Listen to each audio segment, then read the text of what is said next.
रुद्रपुर एक ऐसा गांव जो कभी अपनी शांति और सादगी के लिए मशहूर था। हरे भरे खेत, छोटी सी नदी और मिट्टी की सौंधी खुशबू, ये थी रुद्रपुर की पहचान। यहाँ के लोग मेहनतकश थे, अपने खेतों में दिन रात पसीना बहाते और अपने बच्चों के लिए सपने बुनते। लेकिन अब ये गांव बदल चुका था। एक काला साया, जिसे लोग रेड क्रिमिनल के नाम से जानते थे, रुद्रपुर की शांति को निगल चुका था। हर रात जब चांद आसमान में चमकता, रेड क्रिमिनल अपने आतंक के साथ गाँव में उतरता। वो किसानों का अनाज लूट लेता, बच्चों को डराता और गरीबों से जबरन पैसे वसूलता। उसकी हंसी, उसकी लाल चमकती आंखें और उसकी तलवार की चमक ने रुद्रपुर को डर के साए में कैद कर दिया था। लोग अब रात को घरों से निकलने से डरते। चौपाल, जो कभी हंसी खुशी का ठिकाना थी, अब खामोश थी। इसी गांव में रहता था राय स्टार, एक साधारण सा लड़का, पतला दुबला, लेकिन उसकी आंखों में एक जलती हुई आग थी। बचपन में उसने अपने माँ बाप को रेड क्रिमिनल के हाथों खो दिया था। उस रात की चीखें, उसकी माँ की आखिरी सिसकियां और पिता की बेबस आवाज अभी भी उसके कानों में गूंजती थी। उसी दिन राय स्टार ने कसम खाई थी, वो रुद्रपुर को इस खौफ से आजाद करेगा, चाहे जो हो जाए। एक रात जब हवा में ठंड थी और चांद बादलों के पीछे छिपा था, गांव की चौपाल पर लोग इकट्ठा हुए। हर चेहरे पर डर की लकीरें थी। कुछ लोग फुसफुसा रहे थे, कुछ बस सिर झुकाए बैठे थे। तभी राय स्टार आगे बढ़ा। उसकी चाल में ठहराव था, लेकिन उसकी आंखों में गुस्सा और गांव के लिए प्यार झलक रहा था। उसने जोर से कहा, अब बस, रेड क्रिमिनल का आतंक खत्म करने का वक्त आ गया है। लोग सन्न रह गए। एक बूढ़े ने कांपती आवाज में कहा, राय स्टार, मत जा बेटा, वो राक्षस है, खून का प्यासा, तुझे भी। लेकिन राय स्टार ने उसकी बात काट दी। मैंने अपने माँ बाप को खोया है दादाजी, अब और किसी का घर नहीं उजड़ेगा। उसकी आवाज में दृढ़ता थी। बिना किसी का इंतजार किए राय स्टार अकेला ही उस अंधेरे जंगल की ओर चल पड़ा, जहाँ रेड क्रिमिनल का बसेरा था। जंगल में सन्नाटा पसरा था। पेड़ों की टहनियां हवा में सरसरा रही थी और दूर कहीं जंगली कुत्तों की भौंकने की आवाज गूंज रही थी। राय स्टार का दिल तेजी से धड़क रहा था, लेकिन उसके कदम नहीं रुके। अचानक एक खौफनाक हंसी जंगल में गूंजी। हाँ हाँ हाँ, तो तू है वो नन्हा सा लड़का जो मुझे चुनौती देने आया है? ये रेड क्रिमिनल था। वो लाल कपड़ों में खड़ा था, उसकी तलवार चांद की रोशनी में चमक रही थी। उसका चेहरा क्रूर था और आंखों में एक अजीब सी चमक। राय स्टार ने उसकी आंखों में सीधे देखा और कहा, ये गांव तेरा खेल का मैदान हो सकता है, लेकिन मेरे लिए ये मेरा घर है और मैं अपने घर को बचाऊंगा। फिर शुरू हुई एक ऐसी जंग जिसे रुद्रपुर कभी नहीं भूलेगा। रेड क्रिमिनल और रेड स्टार की तलवार आपस में टकराई और चारों तरफ धुआं, जमीन हिलने लगी, आसमान में बिजली कड़कने लगी। देखते ही देखते राय स्टार ने रेड क्रिमिनल का सर धड़ से अलग कर दिया। रेड क्रिमिनल वहीं पर गिर गया। फिर सुबह हुई और फिर से गांव में खुशियां लौट आई और सारे लोगों ने मिलकर राइटर का जय जय। बरमुंडा की धरती पर एक ऐसा नाम गूंजता था जिसे सुनकर दुश्मनों की रूह कांप उठती थी। राय स्टार, वह एक ऐसा शेर था जो अकेला ही आतंकवादियों के गढ़ में घुसकर उन्हें नेस्तनाबूद कर देता था। बड़े बड़े माफिया उसके सामने सिर झुकाते, माफी की भीख मांगते। जब वह गलियों से गुजरता, लोग उसके नाम की जय जयकार करते, मानो कोई जीता जागता किंवदंती उनके बीच चल रहा हो। ऐसा वीर योद्धा न पहले कभी देखा गया, न शायद कभी देखा जाएगा। राय स्टार एक फौजी अफसर था जिसके लिए देश से बढ़कर कुछ नहीं था। वह अपने सैनिकों को हर दिन ऐसी कठिन ट्रेनिंग देता जैसे जंग का बिगुल कभी भी बज सकता हो। हर जवान को वह इस तरह तराशता मानो वे युद्ध के लिए जन्मे हों। लेकिन राय स्टार का दिल सिर्फ देश के लिए ही नहीं धड़कता था। उसका एक और संसार था, उसका बेटा वीर। वीर की माँ एक सड़क हादसे में बचपन में ही चल बसी थी। तब से राय स्टार ही उसका माँ बाप दोनों था। वह वीर को स्कूल छोड़ने जाता, उसके साथ खेलता, रात को उसे कहानियां सुनाता और उसी के पास सोता। दोनों की दुनिया एक दूसरे के इर्द गिर्द घूमती थी। एक दिन जब राय स्टार गहरी नींद में था और वीर बाहर खेल रहा था, एक काली कार धीमे से रुकी। उसमें से एक आदमी निकला जिसने वीर को एक लिफाफा थमाया और कहा, बेटा, ये चिट्ठी अपने पापा को दे देना। वीर ने मासूमियत से चिट्ठी पकड़ी और दौड़कर राय स्टार के पास ले गया। राय स्टार ने जैसे ही लिफाफा खोला, उसकी आंखों में चमक की जगह चिंता की लकीरें उभर आईं। चिट्ठी में लिखा था, बॉर्डर पर तुरंत पहुंचो, जंग शुरू होने वाली है। राय स्टार ने वीर को सीने से लगाया और धीमे से कहा, बेटा, पापा को जाना होगा, तुम अपना ख्याल रखना, समय पर स्कूल जाना, पढ़ाई करना, मैं जल्द लौटूंगा। वीर की आंखों में सवाल थे, पर राय स्टार के पास वक्त नहीं था। वह अपने बेटे को अकेला छोड़ देश की रक्षा के लिए निकल पड़ा। बॉर्डर पर पहुंचते ही राय स्टार का दिल दहल गया। चारों ओर उसके साथी जवानों की लाशें बिखरी थीं। खून से सनी जमीन और गोलियों की गूंज ने उसका गुस्सा 7वें आसमान पर पहुंचा दिया। उसने दांत पीसे और बोला, जिसने मेरे भाइयों का खून बहाया, उसका हिसाब आज यहीं होगा। उसने अपनी टुकड़ी को आखिरी बार तैयार किया। हर जवान के चेहरे पर वही जज्बा था जो राय स्टार के दिल में धधक रहा था। रात के अंधेरे में युद्ध शुरू हुआ। एक तरफ राय स्टार और उसकी छोटी सी फौज, दूसरी तरफ पाकिस्तान के खूंखार आतंकवादी। गोलियां बरस रही थी, बमों की गड़गड़ाहट से जमीन कांप रही थी। धुआं चारों ओर छाया हुआ था। राय स्टार ने शेर की तरह लड़ाई लड़ी। एक एक दुश्मन को उसने धूल चटाई, लेकिन इस भयंकर जंग में वह खुद भी बुरी तरह जख्मी हो गया। खून से लथपथ, दर्द से कराहता, फिर भी वह रुका नहीं। आखिरी सांस तक उसने हार नहीं मानी और आखिरकार हर आतंकवादी को ढेर कर दिया। लेकिन तभी राय स्टार का शरीर भी जमीन पर गिर पड़ा। उसके साथियों ने उसके पार्थिव शरीर को सम्मान के साथ वीर के घर पहुंचाया। जब वीर ने अपने पिता को तिरंगे में लिटा देखा, उसका छोटा सा दिल टूट गया। वह फूट फूट फूट कर रोया, मानो उसकी दुनिया ही उजड़ गई हो। गांव वालों और सेना के जवानों ने मिलकर राइस्टार का अंतिम संस्कार किया। बरमुंडा ने उस दिन अपना सबसे बड़ा हीरो खो दिया, लेकिन राइस्टार की वीरता की गाथा हमेशा जिंदा रहेगी। अगर आपका दिल भी इस कहानी से देशभक्ति के जज्बे से भर गया है तो चैनल को सब्सक्राइब करना न भूलें और कमेंट में जय हिंद जरूर लिखें।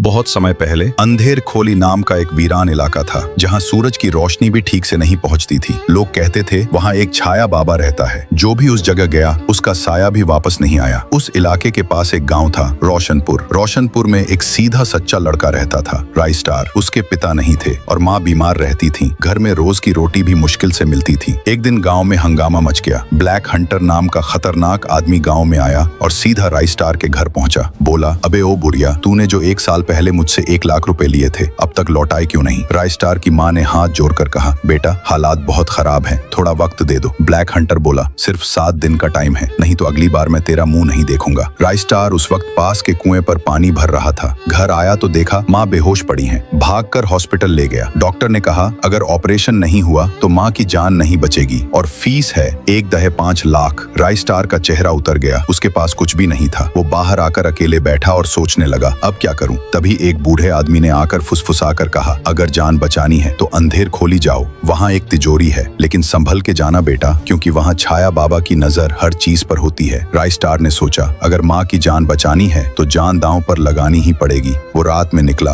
जंगलों से होते हुए अंधेर खोली पहुंचा। हर तरफ सन्नाटा, झाड़ियां हिल रही थीं, पेड़ खुद बातें कर रहे थे। अचानक उसे सामने दिखी एक पुरानी हवेली। हवेली के अंदर था एक लोहे का तिजोरी नुमा संदूक। जैसे ही राइस्टार ने उसे छुआ, चारों तरफ धुआं छा गया और सामने प्रकट हुआ छाया बाबा। छाया बाबा बोला, हर कोई आता है सिर्फ लेने, तू क्यों आया है? राइस्टार बोला, मेरी माँ की हालत बहुत खराब है, मैं उन्हें बचाना चाहता हूँ, बस थोड़े पैसे चाहिए, मैं कुछ नहीं ले जाऊंगा जो जरूरी नहीं। छाया बाबा कुछ देर चुप रहा, फिर बोला, ठीक है ले जा ये सोना, लेकिन याद रख तेरी माँ ठीक हो जाए उसके बाद उस रात तुझे वापस यहीं आना होगा। अगर नहीं आया तो मैं तेरे पास खुद आ जाऊंगा। राइस्टार पैसों से भरा संदूक लेकर निकल गया। माँ का इलाज हो गया, सब कुछ। लेकिन अब सवाल ये है, क्या राइस्टार वादा निभाएगा? क्या वो वापस अंधेर खोली जाएगा या फिर छाया बाबा खुद आएगा उसे लेने? जानने के लिए कमेंट करो पार्ट 2 और वीडियो को शेयर करना मत भूलना। कहानी की शुरुआत होती है एक गांव से, जिसका नाम है शांतपुर। जैसा कि नाम से लगता है, यह गांव असल में अत्यंत सुंदर था, जिसके चारों ओर हरे भरे खेत और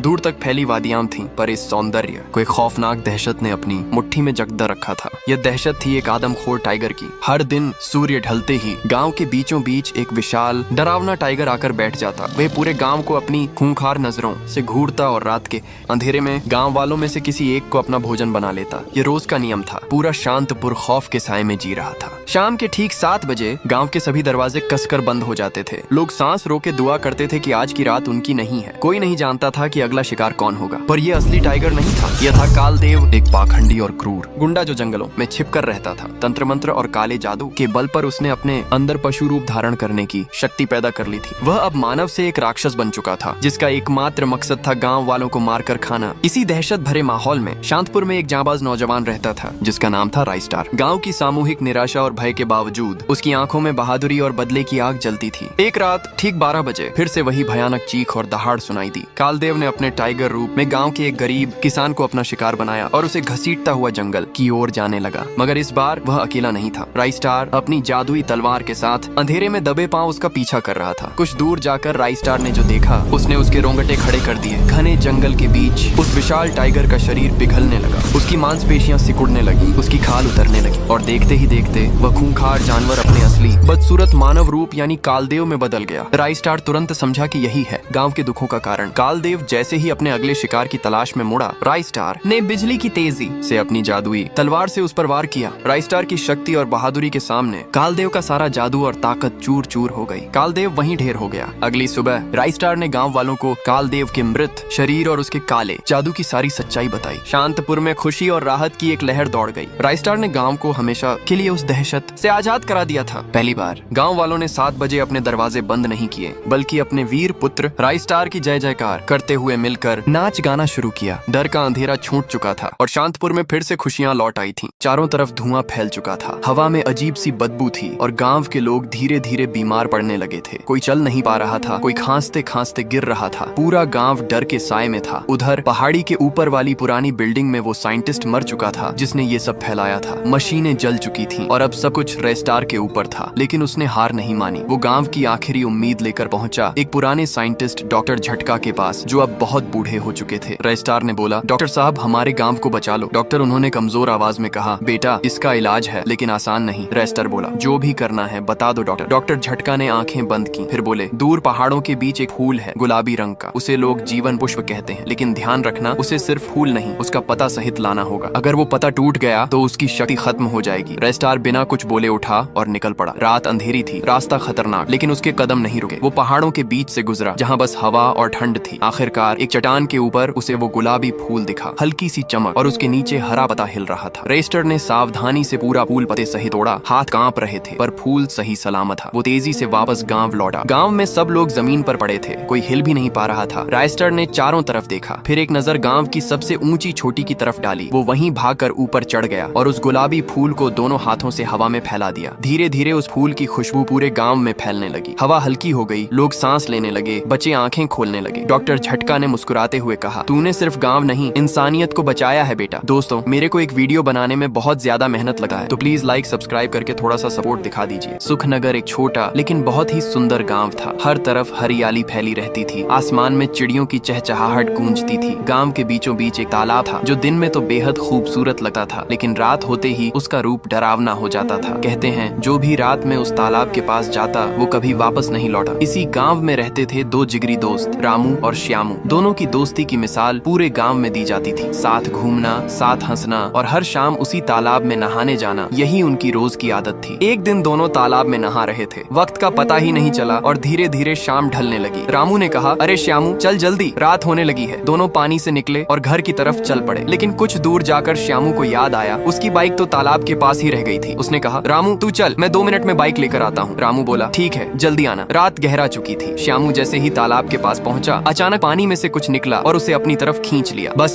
उसकी चीख सुनाई दी और फिर सन्नाटा। सुबह हुई तो श्यामू घर नहीं लौटा था। रामू पूरी तरह टूट गया, उसकी आंखों से आंसू रुक नहीं रहे थे। वो अब अकेला था, लेकिन उसने कसम खाई, अब गाँव में किसी को इस तालाब के कारण मरने नहीं दूंगा। रात को वह अकेला तालाब के पास पहुंचा। चारों ओर सन्नाटा था, हवा ठंडी चल रही थी। अचानक पानी हिला और एक परछाई बाहर आई। उसका शरीर लकड़ी जैसा सूखा और आंखें लाल चमक रही थी। रामू बोला, अच्छा तो तुम हो जो गांव के लोगों को मार रहे हो, क्यों कर रहे हो ऐसा? वो आत्मा धीमी आवाज में बोली, कुछ साल पहले मैं इसी तालाब के किनारे झोपड़ी में शांति से रहता था। एक दिन सड़क पार करते वक्त एक रेड कलर की कार ने मुझे टक्कर मारी। मैं तालाब में गिरा और वहीं तड़प तड़प कर मर गया। तब से मेरी आत्मा बदला लेने के लिए भटक रही है। रामू चौंक गया। उसे याद आया, गाँव में रेड कलर की कार तो सिर्फ रेड क्रिमिनल के पास है। रामू ने उसका नाम बताया। आत्मा बोली, धन्यवाद रामू, और अगले ही पल वह हवा में गायब हो गई। थोड़ी देर बाद गांव के लोग सुनते हैं रेड क्रिमिनल की चीखें आ रही हैं। सुबह जब लोग देखने पहुंचे, रेड क्रिमिनल मरा पड़ा था। उस दिन के बाद सुखनगर में फिर कभी कोई गायब नहीं हुआ। रात को भी तालाब पहले की तरह शांत रहने लगा और गांव में फिर से खुशियां लौट आईं। दोस्तों, चैनल कुछ दिन से बहुत डाउन चल रहा है, प्लीज चैनल को सब्सक्राइब करके सपोर्ट कीजिए। अचानक से एक रोबोट गांव में घुस आया। वो आते ही गांव के लोगों को मारने लगा। हर तरफ चीख पुकार मची हुई थी। लोग अपनी जान बचाने के लिए इधर उधर भाग रहे थे। इधर रायस्टार अपने घर में टॉयलेट कर रहा था। तभी अचानक ज्ञान भाई भागते हुए उसके पास आए और बोले, अरे राय, हमारे गांव को बचा लो, नहीं तो वो रोबोट पूरे गांव को तहस नहस कर देगा। रायस्टार झुंझला कर बोला, भाई हगने भी नहीं देते हो, बताओ क्या हुआ आखिर? ज्ञान भाई रोते हुए बोले, हर दिन की तरह आज भी हमारे गांव में खुशियां थीं। बच्चे झूम रहे थे, किसान लोग खेतों में मेहनत कर रहे थे, पक्षियों की चहचहाहट पूरे गांव में गूंज रही थी। लेकिन तभी अचानक एक रोबोट आ गया और उसने आते ही लोगों को मारना शुरू कर दिया। प्लीज राय, हमारे गांव को बचा लो। रायस्टार तुरंत उठा और बोला, चलो जल्दी। दोनों भागते हुए गांव पहुंचे। वहां का नजारा देखकर रायस्टार के होश उड़ गए। चारों तरफ लाशें बिखरी हुई थीं। रोबोट गांव के लोगों पर बेरहमी से वार कर रहा था। रोबोट ने जैसे ही रायस्टार को देखा, वो उसकी तरफ तेजी से बढ़ा और हमला करने आया। लेकिन तभी रायस्टार अपनी शक्तियों से हवा में उड़ गया और गांव की सबसे ऊंची चोटी पर जा पहुंचा। वो मन ही मन सोचने लगा, आखिर ये सब कौन कर सकता है? तभी उसे अपने पुराने दोस्त डॉ झटका की याद आई। वो सीधा उसके लैब की तरफ गया। वहां पहुंचा तो देखा चारों तरफ तबाही मची हुई थी। दीवारें टूटी हुई और डॉ झटका जमीन पर बेहोश पड़े थे। रायस्टार ने उन्हें उठाया और बोला, डॉक्टर यहाँ क्या हुआ था? डॉ झटका ने धीमी आवाज में कहा, मैं एक एक्सपेरिमेंट कर रहा था, लेकिन अचानक एक जोरदार धमाका हुआ और वही रोबोट यहाँ आ गया। उसने मेरे पूरे लैब को तहस नहस कर दिया। रायस्टार बोला, डॉक्टर उसे रोकने का कोई उपाय है क्या? डॉक्टर ने कांपते हाथों से एक शीशी निकाली और बोला, इसे उस रोबोट पर फेंक दो, बस वो हमेशा के लिए गायब हो जाएगा। रायस्टार बिना वक्त गंवाए वापस गांव पहुंचा। वो देखता है अब भी रोबोट गांव के लोगों को मार रहा था। रायस्टार ने शीशी निकाली और जैसे ही रोबोट उसकी तरफ दौड़ा, उसने पूरा दम लगाकर वो शीशी उसके ऊपर फेंक दी। अचानक से एक तेज रोशनी फैली और कुछ ही सेकंड में रोबोट गायब हो गया। गांव में फिर से शांति लौट आई। लोग खुशी से झूमने लगे, बच्चे फिर से खेलते दिखे और सब एक साथ चिल्लाने लगे, रईस स्टार की जय हो।